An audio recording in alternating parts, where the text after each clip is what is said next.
O ministro da Casa Civil, Ciro Nogueira, disse nesta segunda-feira que seu partido, o PP, preparou uma representação no Conselho de Ética da Câmara contra o deputado federal André Janones, coordenador da campanha digital de Lula, pedindo sua cassação. Segundo Nogueira, Janones age com irresponsabilidade e inconsequência, pois o parlamentar difunde fake news ameaçando a democracia e a autonomia do legislativo. Quem também representará contra o parlamentar será o deputado Carlos Jordi. Ele disse já ter juntado provas para basear sua denúncia de que Janones cria e dissemina notícias falsas para atacar o presidente Jair Bolsonaro, candidato à reeleição, e seus apoiadores. Mas com você, Zé, será que tem chance de irem adiante essas ações contra o Janones, Zé? É muito difícil, né? A legislatura está nos finalmente, menos de 3 meses, né? Os novos tomam posse em fevereiro, haverá um recesso parlamentar em janeiro, então é muito difícil que isso vá à frente. Mas é bom que o Congresso Nacional rediscuta o que é e o que não é, o tal do decoro parlamentar. Porque por muito menos o deputado Daniel Silveira foi preso, foi andando com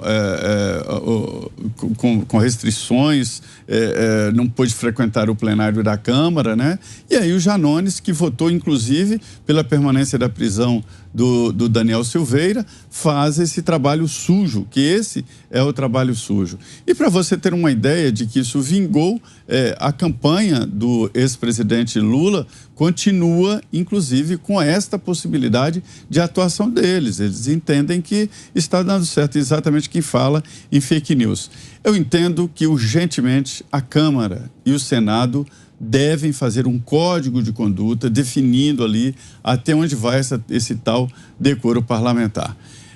As eleições, Vitor, essas eleições, elas vão exigir um debate muito profundo de futuro de como queremos a escolha de representantes no Congresso Nacional e no Palácio do Planalto, porque foi uma eleição pródiga exatamente em ações judiciais que se amontoam, né? E muito fake news e mentira, exatamente para desfazer e desumanizar candidatos. Diga, Mota. Como eu sempre digo, não existem fake news. Existem mentiras, calúnias, ofensas, besteiras. As redes sociais estão cheias disso. É o preço que nós pagamos pela liberdade de expressão. As redes sociais também estão cheias de coisas boas. Há uma variedade enorme de conhecimento e de informação de qualidade. Cabe a cada um de nós identificar o que é bom e o que é ruim. Essa é uma decisão que cada um de nós deve tomar. Isso não é novidade, sempre foi assim. Nós sempre escolhemos qual o jornal que nós vamos ler, qual o canal de TV que nós vamos assistir. Ninguém deve tomar essa decisão por nós. Nenhum operador do direito, nenhuma entidade checadora de fatos, nenhum Ministério da Verdade. Os Janones da rede têm o direito de dizer as besteiras que eles quiserem. Se eles prejudicarem alguém, que sejam processados dentro da lei, por calúnia, injúria, difamação ou danos morais. Mas eles não podem jamais serem calados, porque esse é o preço que nós pagamos por nossa liberdade. Diga, Schelp. Olha, não há dúvida que Janones distribui fake news, espalha mentiras ou desinformação ou notícias fraudulentas, ou seja, informações falsas travestidas de notícias jornalísticas. E ele diz, e se orgulha disso, de que faz isso para usar as mesmas armas, os mesmos instrumentos que os seus adversários políticos, ou seja, como os outros também espalham fake news e distribuem informação falsa de propósito, com o objetivo de atacar os adversários, ele acha que essa passa a ser uma arma legítima, um método legítimo de campanha eleitoral para se fazer política. Agora, se esse pedido de cassação do PP for adiante, né, abre-se um precedente para que outros parlamentares, que como Janones também espalham fake news, à torta e à direito, também sejam cassados. Isso, inclusive, na própria representação apresentada pelo PP, está escrito exatamente o seguinte: abre aspas, é fato público e notório que alguns bolsonaristas já foram punidos pelo TSE pela divulgação de fake news.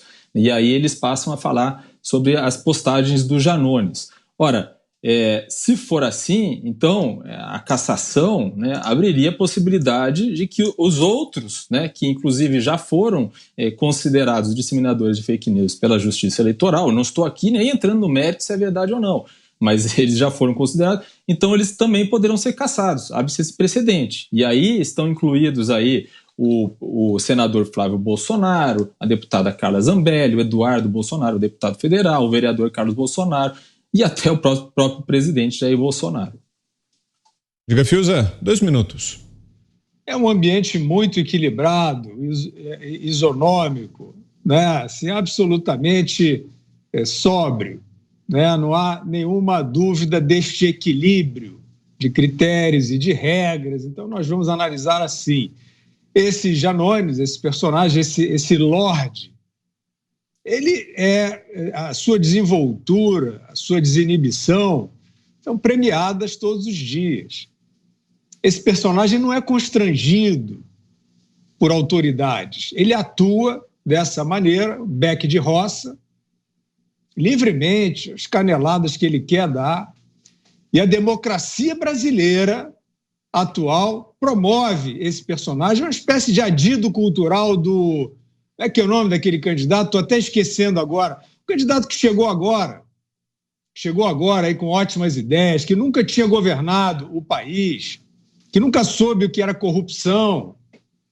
Pois é, esse Janones é uma espécie de um embaixador, de um adido desse candidato aí, novo em folha, que eu esqueci o nome. Esse estado de coisas, então, ele reflete uma cumplicidade, uma complacência, uma covardia, um vício gravíssimo das instituições e, especialmente, da cultura.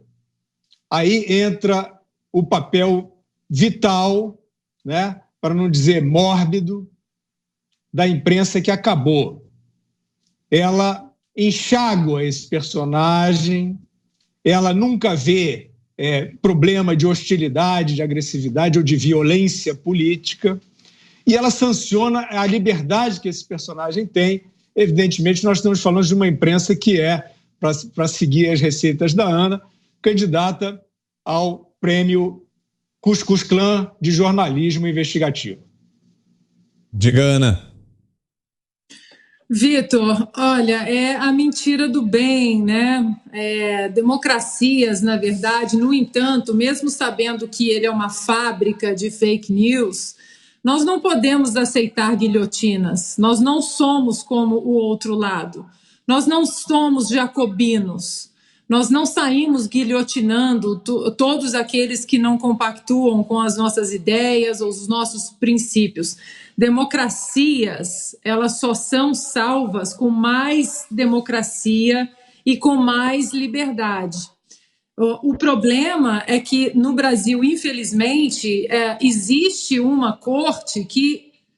Eu não posso falar, né, da corte de alguns ministros que protegem um lado e não protegem e perseguem o outro lado. Bom, já que eu não posso falar dessa corte e desses ministros que perseguem cidadãos, empresários, desses ministros que colocam um alvo aí como perseguição política e pessoal a jornalistas, eu vou então dar uma receita agora de lula frita. 1 quilo de lula, mais ou menos 1 copo de farinha de trigo, um suco de limão, 3 dentes de alho, 2 colheres de vinagre, sal a gosto e óleo para fritar a lula. Limpe as lulas, retirando tudo de dentro e a cabeça também. Algumas já vêm até sem cabeça. Corte os cabelinhos e use-os também. O resto da cabeça pode jogar fora. Retire também a boquinha, né? Boca de lula não é muito bom, que tem no meio dos cabelinhos, lave-as e corte-as em rodelas. Tempere com limão, o sal, o vinagre e o alho. Passe na farinha de trigo, sacuda para tirar o excesso do trigo, frite no óleo bem quente, não precisa deixar dourar, tem que deixar meio branquinha para não ficar dura. Se quiser, pode fazer um molho a rosé, que é maionese com ketchup, para servir juntos.